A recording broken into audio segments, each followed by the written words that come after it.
Estamos iniciando o programa Evidências, um programa que procura fatos que comprovem a veracidade da Bíblia Sagrada. E se você quiser entrar em contato conosco, envie-nos um e-mail, evidencias@novotempo.org.br. Envie sugestões, dúvidas, estaremos prontos para atender. O programa de hoje vai falar um pouquinho da cidade de Jericó. Em 1992, eu tive o privilégio de visitar Jericó, conhecer a chamada Cidade das Palmeiras. Ali tem a bonita fonte de Eliseu. Ali também estão as ruínas da velha Jericó, uma das cidades mais antigas da terra. Mas o fato que permanece é que as muralhas lá estão, mas elas caíram por ordem divina? Houve um milagre nisso? Existe algum fato que comprove a veracidade da Bíblia Sagrada? Dr. Rodrigo Silva, especialista em arqueologia pela Universidade Hebraica de Jerusalém, no programa de hoje responderá essas perguntas. Começa agora o programa Evidências.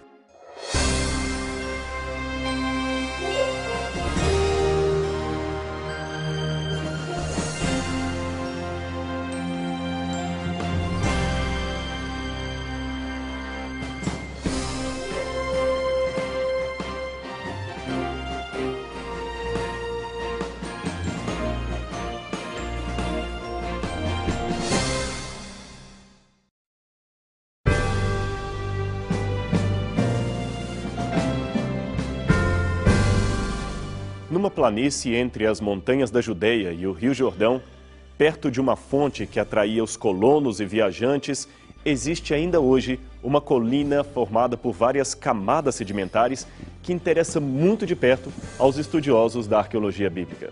Sua importância está no fato de que ela delimita os contornos da antiga Jericó, uma das mais famosas cidades da narrativa bíblica. Palco de uma das maiores e mais comentadas batalhas do povo hebreu, Jericó foi destruída de uma maneira inusitada. Ao invés de armas, trombetas foram usadas para destruir suas fortificadas muralhas e conquistar o seu território. Tudo começou com uma mudança no comando entre as milícias dos hebreus. Moisés havia falecido e cabia a Josué liderar o povo na caminhada rumo à terra prometida. Sua tarefa era difícil, mas ele acabou aceitando de bom grado, passando a ser o novo chefe dos hebreus na árdua missão de conquistar o território cananita e suas cidades muito bem fortificadas. No primeiro capítulo do livro de Josué, é-nos dito que Deus o encorajou a enfrentar os perigos da conquista. Prometeu que nunca os desampararia e mostrou a condição que os levaria à vitória. O povo deveria confiar no Deus de Moisés e demonstrar fidelidade na obediência às suas leis, especialmente os 10 mandamentos, que foram revelados no Monte Sinai. O povo estava acampado perto do Jordão e este era um obstáculo natural para a entrada na terra de Canaã. Eles deveriam obrigatoriamente atravessá-lo para conquistar a região. Josué então ordenou aos oficiais que avisassem o povo para tomarem provisões, porque dentro de 3 dias eles haveriam de atravessar o rio. Nesse ínterim, ele enviou então 2 espias à cidade de Jericó, a fim de observarem a região. Obedecendo às ordens de Josué, os 2 homens entraram nos portões como se fossem forasteiros comuns e entraram na casa de uma prostituta local chamada Raabe. Eles estavam com o objetivo de hospedarem-se ali, pois julgavam que aquele seria um lugar mais discreto, pela própria natureza lupanar de um esconderijo frequentado geralmente por pessoas que só iriam ali na calada da noite. Contudo, o rei de Jericó descobriu a presença dos 2 espias e mandou soldados à casa de Raabe para prender os 2 homens. Aí a história toma um rumo inesperado. Raabe, ao contrário do que esperaria o senso comum, escondera os 2 espias. Ela sabia de algum modo que o Deus daqueles homens lhes daria a vitória sobre a fortaleza. Seu único pedido era que, quando invadissem a cidade, pudessem poupá-la juntamente com sua família. Eles aceitaram o acordo e se esconderam para escapar das milícias. Depois, aproveitando que a casa de Raabe ficava nos muros da cidade, ela mesma os fez descer por uma corda, dando-lhes condições de fuga para um lugar seguro. Ao regressarem a Josué, os espias relataram tudo o que viram. Então, no dia marcado, os israelitas levantaram o acampamento e marcharam em direção ao Jordão para tomarem a cidade. Os sacerdotes foram à frente, carregando a arca dos 10 mandamentos. À medida que atravessavam o rio, perceberam que o Jordão ficara seco, permitindo a sua passagem. Era como se pudessem reviver o milagre do Mar Vermelho, testemunhado por seus pais que haviam 40 anos antes saído das terras do Egito. Depois de uma breve parada em Gilgal, as tropas finalmente marcharam rumo a Jericó. A fortaleza, é claro, estava fechada e trancada para se proteger dos guerreiros israelitas. E aí começa talvez uma das mais estranhas estratégias de guerra de todos os tempos. Deus fala a Josué, dando-lhe as instruções de como deveria proceder na conquista da cidade. Jericó deveria ser cercada por 6 dias. 7 sacerdotes levariam 7 trombetas e, no 7º dia, rodeariam a cidade 7 vezes. Neste 7º dia, os sacerdotes tocariam as trombetas o mais alto que pudessem. E quando o povo ouvisse, deveria gritar, acompanhando o alarido, e deste modo o muro cairia. E segundo a história bíblica, foi exatamente isso que aconteceu. Os muros vieram abaixo com o som produzido por aqueles barulhos. Raabe, é claro, foi poupada, juntamente com toda a sua família, e a cidade completamente destruída por Josué. Várias são as perguntas que esse relato nos sugere. Aconteceu isto de fato? Esse episódio é histórico? Pode a arqueologia nos dar alguma pista sobre a realidade ou fantasia desses fatos? Teria Deus premiado a mentira ao poupar Raabe da destruição? Afinal, foi este o recurso usado por ela para proteger os espiões e se livrar da destruição. Começando pela realidade dos fatos, vamos falar das trombetas usadas pelos sacerdotes. Eu tenho aqui em minhas mãos um autêntico shofar trazido de Israel, uma trombeta judaica feita de chifre de carneiro. Esse é provavelmente o tipo de instrumento que os sacerdotes tocaram na tomada de Jericó. Eu, é claro, não saberia tocá-la, mas para que você tenha uma noção do som produzido por esse instrumento, veja esse vídeo de um rabino judeu o tocando com versatilidade no meio de suas orações públicas perto dos muros da antiga Jerusalém.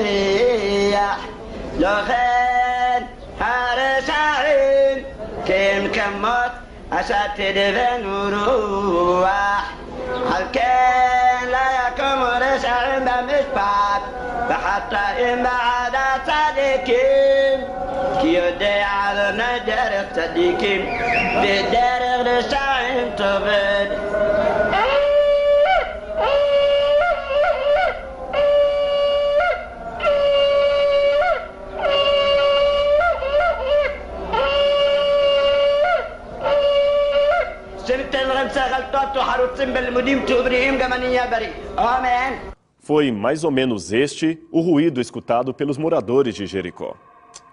Mas teria o som das trombetas feitas de chifre de carneiro capacidade de destruir uma muralha? Bem, alguns respondem que sim, que ali poderia ter ocorrido um efeito de ressonância, ou seja, uma vibração causada por uma força externa, como um ruído, por exemplo, que entra em harmonia com a vibração natural do objeto original, podendo provocar a sua quebra. É uma força que, caso não seja verificada, pode ser fatal, por exemplo, para uma ponte. Albert Einstein mostrou que, aumentando a frequência da vibração, aumenta-se proporcionalmente a energia que está associada a esta vibração, podendo resultar numa quebra do objeto sólido. É isso que acontece quando um cantor de ópera, por exemplo, consegue quebrar uma taça com determinada nota musical ou um exército partir uma ponte apenas com a vibração de sua marcha. Contudo, esta explicação apenas mostra que o episódio é razoável, mas não explica detalhes do que aconteceu ou como aconteceu. Naquele caso específico de Jericó, o próprio Deus, de um modo maravilhoso e sobrenatural, provocou a queda daquelas muralhas, para mostrar aos israelitas que a força da conquista não vinha de seu próprio poder, nem deles mesmos. Uma lição, de fato, muito séria e importante para o orgulho e autossuficiência comum a todos os seres humanos. E quanto à arqueologia? O que ela tem a nos contar sobre a destruição da cidade de Jericó? Em 1831, Edward Robinson, um dos pioneiros da arqueologia palestiniense, compreendeu que aquela colina era apenas um amontoado de lixo sem nenhum significado.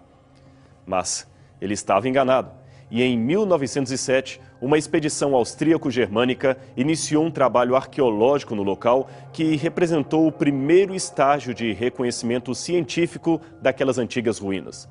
Fotografias da época mostram enormes valas que foram escavadas, revelando maciças muralhas de defesa estranhamente tombadas como se estivessem ali desde os tempos em que exércitos inimigos invadiram a cidade.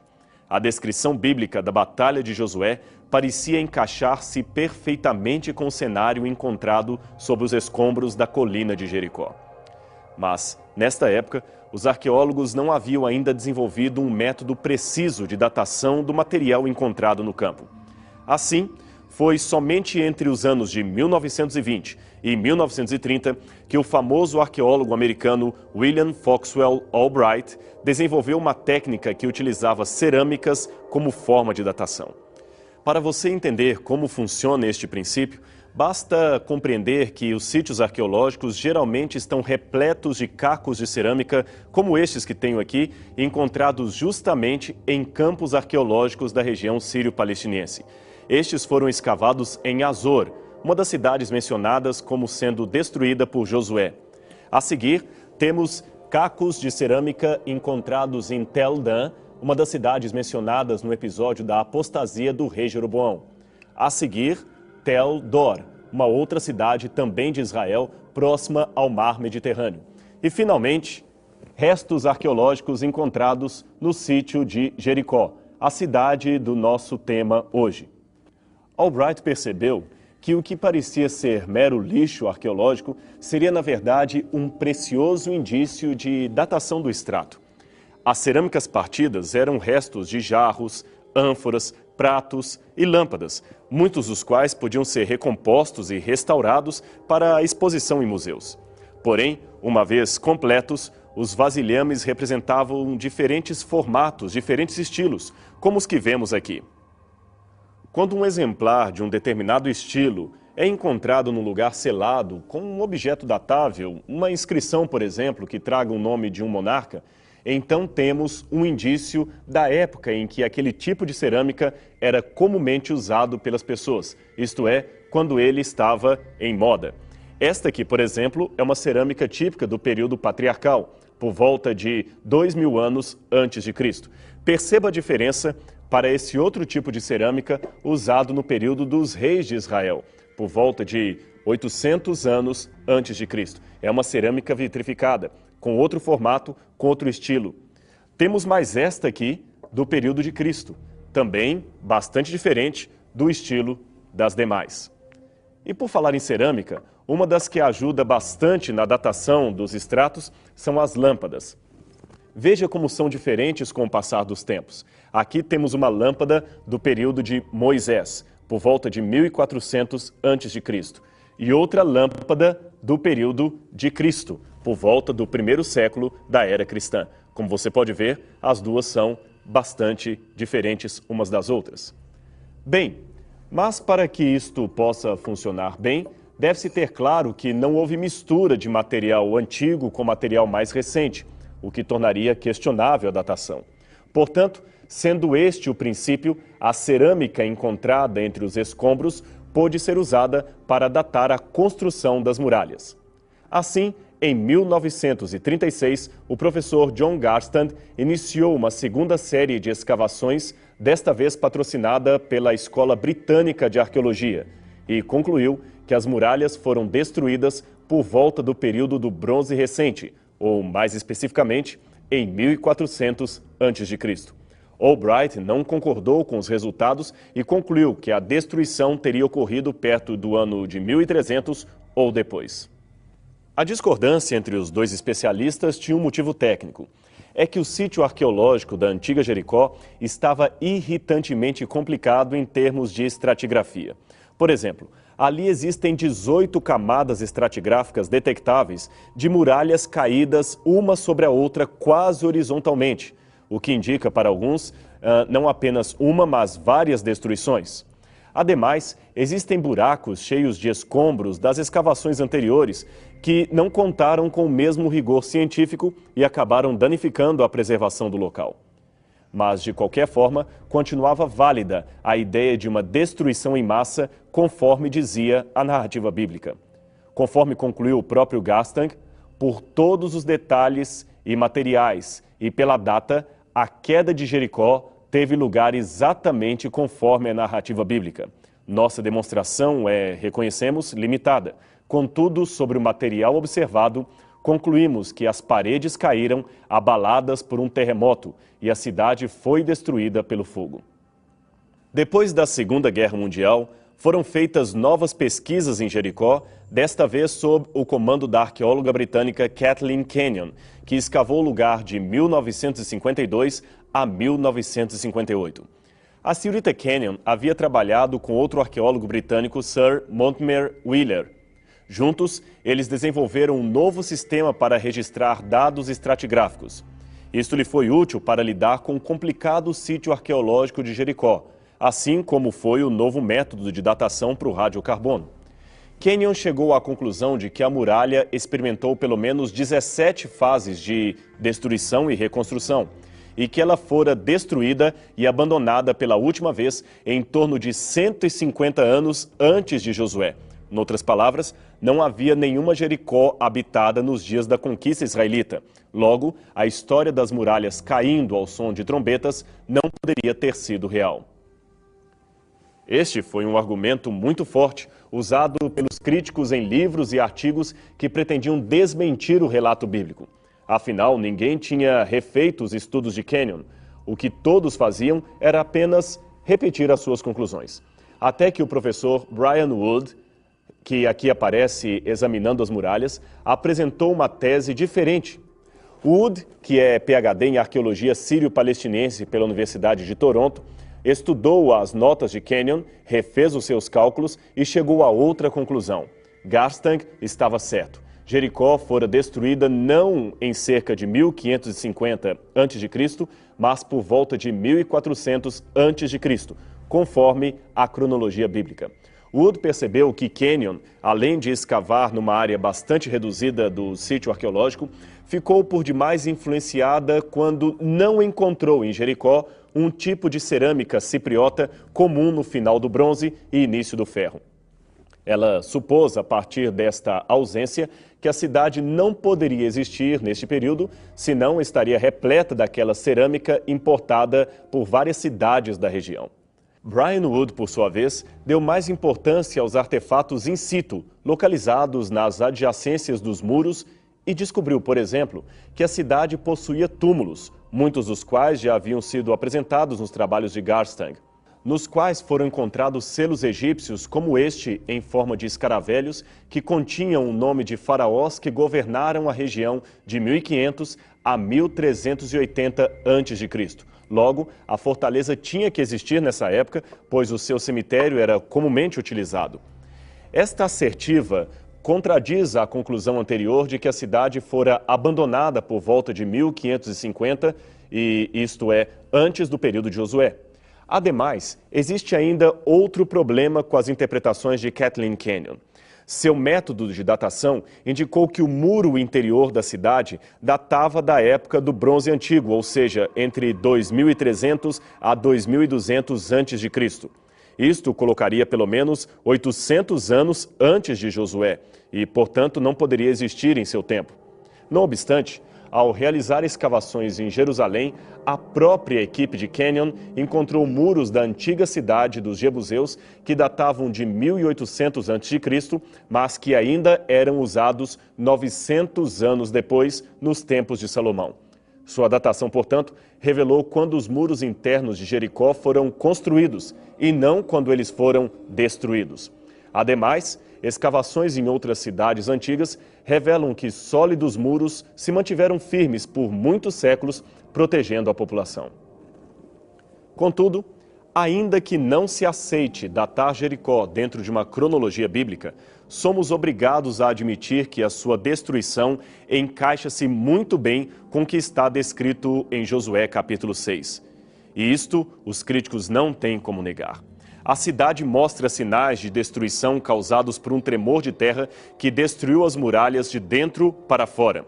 Veja esta reconstrução gráfica da antiga cidade feita a partir das escavações.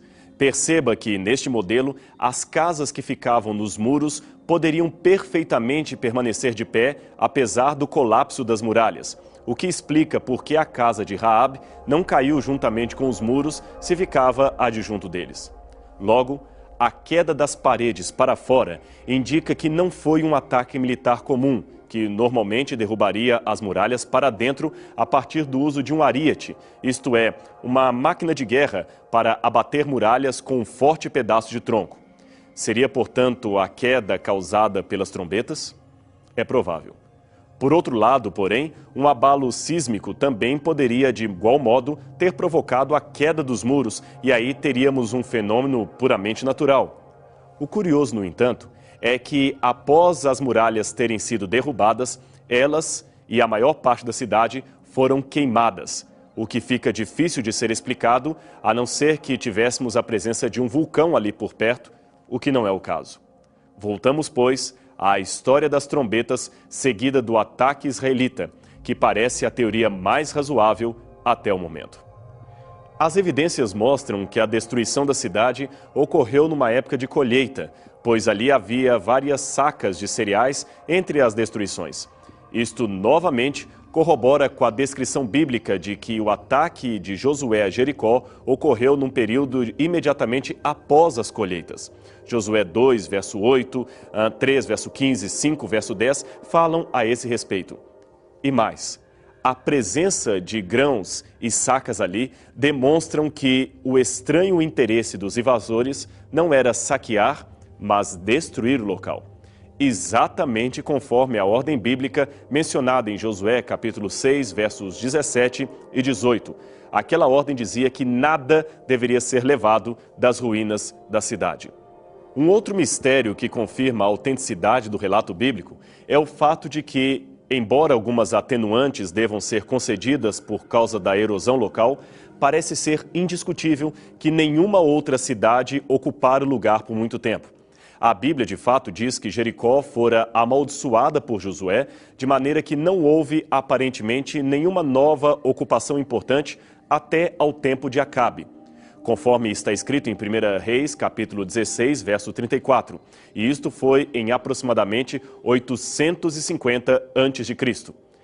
A Jericó, conhecida por Jesus, ficava cerca de 3 quilômetros ao sul da colina e, embora mantivesse o nome, não era o mesmo sítio que foi destruído por Josué. Aquela Jericó que Josué atacou jamais voltou a ser um centro fortificado como era nos dias anteriores à conquista israelita. Quanto à mentira de Raabe, não temos revelado todos os detalhes porque Deus permitiu que ela fosse poupada e mais ninguém naquela cidade. Contudo, devemos reconhecer que a Bíblia não endossa tudo aquilo que descreve. O texto apenas menciona a prostituição de Raabe e sua tentativa de salvar aqueles homens, mas não diz que Deus aprovou sua mentira ou aceitava o seu comportamento. Afinal, não há também nenhuma repreensão ao incesto provocado e praticado pelas filhas de Ló, e isto não significa que Deus aprovasse aquele comportamento. O fato é que Raabe se converteu e teve o privilégio de estar entre aqueles que fizeram parte da árvore genealógica de Jesus Cristo. O que aprendemos com isto? Em primeiro lugar, que aquela história era de fato verdadeira, pois que sentido teria para o escritor bíblico criar, num ambiente machista como o da época, um enredo fictício tendo uma prostituta como protagonista e salvadora de 2 soldados hebreus? Em segundo lugar, vimos que com Deus não se brinca. As ruínas de Jericó deveriam servir de alerta para um mundo que também está próximo do fim e insiste em dar as costas às advertências de Deus. E, finalmente, a mais preciosa lição do texto. Com a história de Raabe, aprendemos que o mesmo Deus que destruiu Jericó estava disposto a poupar todos aqueles que quisessem aceitar o fato de se arrepender de seus pecados. Não importa quais fossem os seus erros aos olhos da sociedade ou que tivessem sido no passado, a graça divina tinha e ainda tem o poder de transformar pessoas em novas criaturas, como fez com Raabe, que teve um lugar na lista dos heróis de Deus.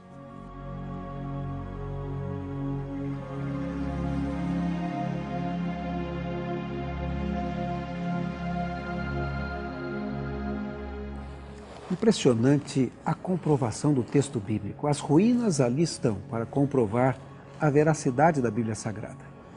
A Jericó nova, reconstruída, existe, mas numa parte um pouco mais lateral às ruínas da antiga cidade. Se você tiver alguma dúvida, quiser entrar em contato conosco, escreva-nos um e-mail, evidencias@novotempo.org.br. Na próxima semana voltaremos com mais um programa, Evidências, o programa que procura fatos que comprovam a veracidade da Bíblia Sagrada. Até o nosso próximo encontro.